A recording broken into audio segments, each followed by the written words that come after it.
preços do boi gordo seguem em trajetória de valorização em muitas regiões pecuárias do país. Nós não temos ainda o fechamento do indicador de boi da Tagro, chega daqui a pouco para nós, no finalzinho desta edição, a gente sempre passa, e hoje com um estudo da Tagro sobre o diferencial de base durante esta semana, que é a diferença de preços entre a Praça de São Paulo e as demais praças monitoradas pelo indicador. Vamos falar também sobre as escalas de abate durante a semana e o prazo de pagamento que o pecuarista informou ter recebido da indústria. Daqui a pouco, e atualização dos preços. Mas ontem, esse indicador de boi da Tagro fechou em São Paulo a R$ 295,71 por arroba. R$ 295,71. Mas no dia teve negócios de até R$ 305 por arroba em São Paulo. O boi destinado ao mercado chinês, vejam só, é negociado com ágio que varia entre R$ 20 e R$ 40 por arroba. Na média dos estados acompanhados pela Datagro, o preço da arroba do boi gordo também fechou em alta ontem, alta de quase 1%. E na média, a arroba ficou em R$ 262. Isso representa quase R$ 2,50, vejam só, R$ 2,50 a mais por arroba na comparação com a média do dia anterior, que foi a quarta-feira. João Pedro Cuti Dias está aqui para comentar essa escalada. João Pedro, tudo bem? Tudo bem, Zadam. E uma boa notícia, né, Zadam? Porque quando houve a liberação novamente das exportações, e o mercado voltou a se movimentar, porque estava meio travado o mercado de boi no Brasil, havia uma expectativa de uma oferta muito grande.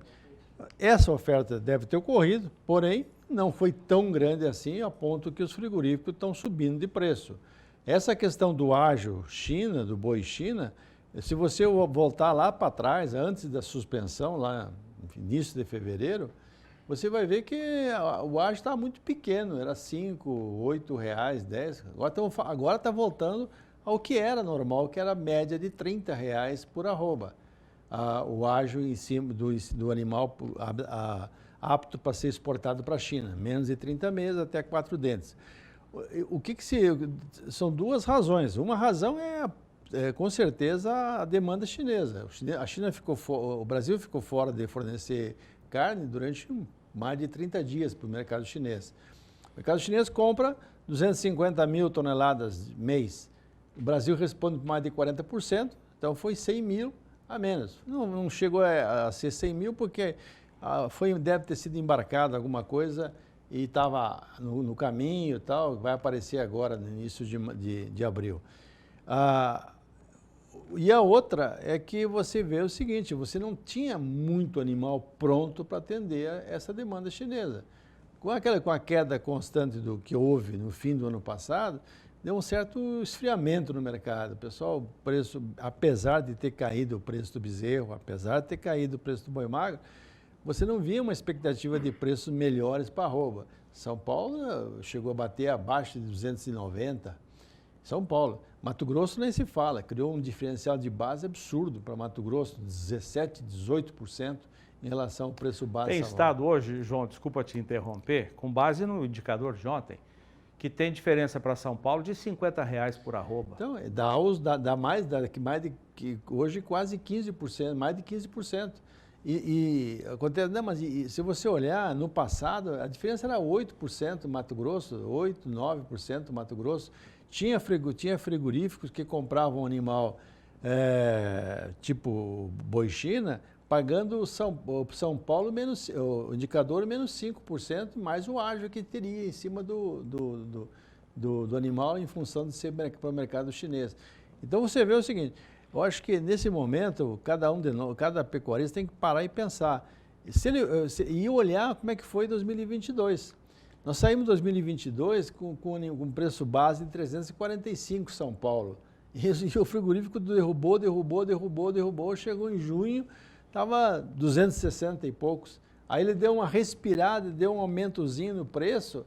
Para fazer escala. para fazer escala, ele fez escala, esse que é o pior, ele fez escala, todos. O que aconteceu? Ele com uma escala de 3, 4 semanas, o que ele fez? Sentou em cima da compra. Aí, e foi derrubando o preço até chegar ao patamar, em novembro, lá embaixo o preço, em função de que o argumento que tinha escala, quem precisasse colocar para matar, teria que... nós estamos com a escala cheia e tal, e realmente eles fizeram escala para 20, 30 dias. E isso é um cuidado que o pecuarista tem. A hora que ele faz mercado a termo, ele está dando garantia para o frigorífico. E tirando a possibilidade de ter um preço mais remunerador para o seu produto.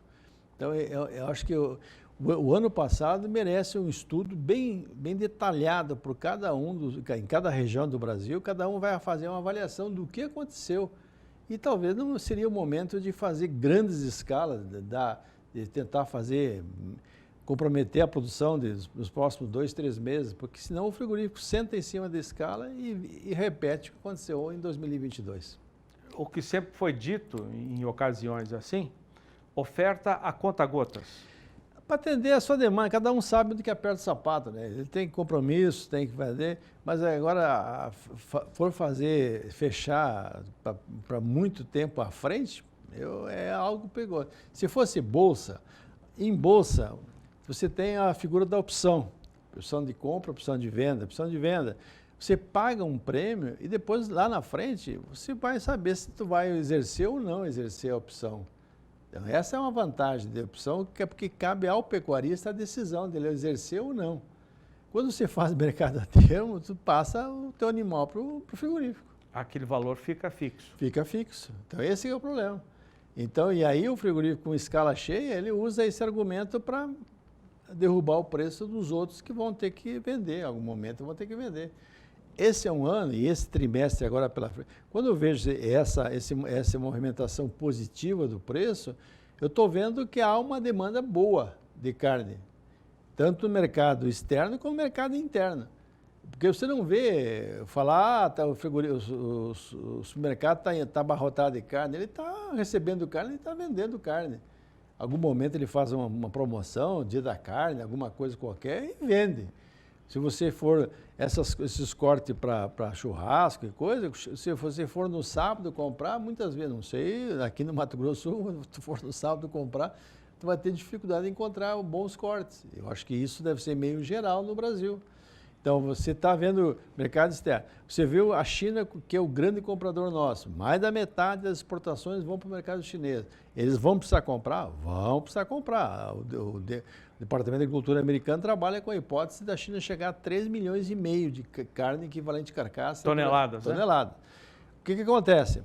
O chinês precisa comprar. Vai comprar de quem? Dos americanos? Os americanos estão com problema estão abatendo gado e não está sendo reposto o animal. Lá porque o americano desmamou o bezerro, já põe no confinamento. A carne americana está cara, é uma carne de próximo de $80 a arroba. A Austrália recuperou um pouco o rebanho dela, recuperou do passado, seca, enchente, tudo que é coisa ruim que aconteceu para eles lá. Está recuperando, mas também é limitado.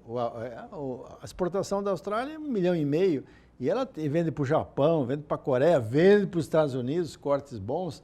Então, os cortes de traseiro, aqui no Brasil, lá no Nordeste eu encontrei, não agora, uns anos, antes da pandemia, encontrava picanha, umas brutas, umas picanhas de 3 quilos e tanto, australiana, a um preço bem alto. E aí ela faz isso, ela vende e reputa um preço bom. O Brasil produz uma carne que o chinês gosta, que é uma carne sem muita gordura, uma carne macia, uma carne saborosa. A nossa carne, ela tem gosto, porque a maior parte do tempo o animal fica no pasto, ele não vai receber o ano inteiro ração concentrada. Não pode ser até que na reta final, nos 3, 4 meses, sei lá, ele recebe um suplemento no ou é confinado. E ao passo que, então essa recria, esse tempo que ele fica no pasto, gera uma carne mais saborosa. Como é um animal novo, aí é com mais razão ainda. Então o chinês, com certeza, o fato de não ter a nossa carne Eles tiveram que comprar ou carne muito barata indiana, que eles vão fazer carne moída, vão fazer hambúrguer, fazer qualquer outra coisa, ou carne muito cara, americana ou australiana.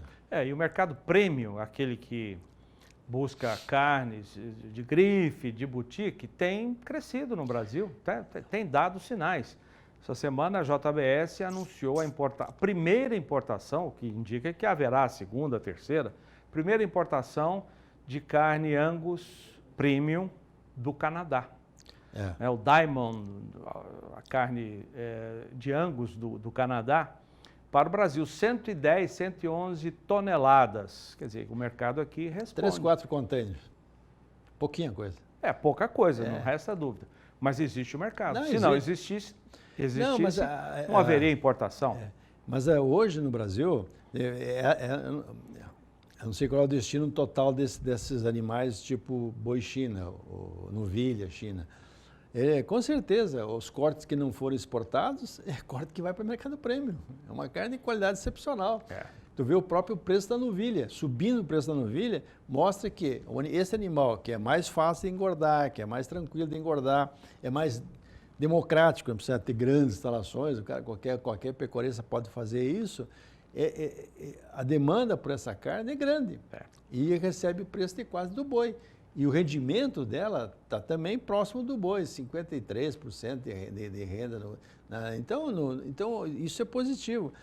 O que é errado foi essa derrubada de preço que aconteceu, que desestimulou aquele trabalho que estava sendo feito principalmente na cria.